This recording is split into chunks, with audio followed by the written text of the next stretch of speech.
Guys, welcome back with me again in this channel. On today's tutorial, I'm going to show you how you can remove hyperlinks on the Google Sheets and only leave a text format.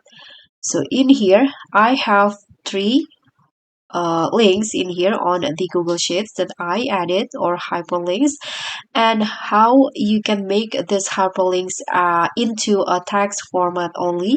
So what you need to do is just click on the hyperlink and this will show up. So what you need to do is click on this to remove the hyperlink or remove the link. So when you click on this, now the hyperlink will turn into a text format only, just like this. And you can just repeat these steps for all of the hyperlinks that you want to turn into a text only format. And just like this, it will change into text. So that's how you can remove hyperlink and turn it into text. Thank you so much for watching. I hope this tutorial will be helpful for you.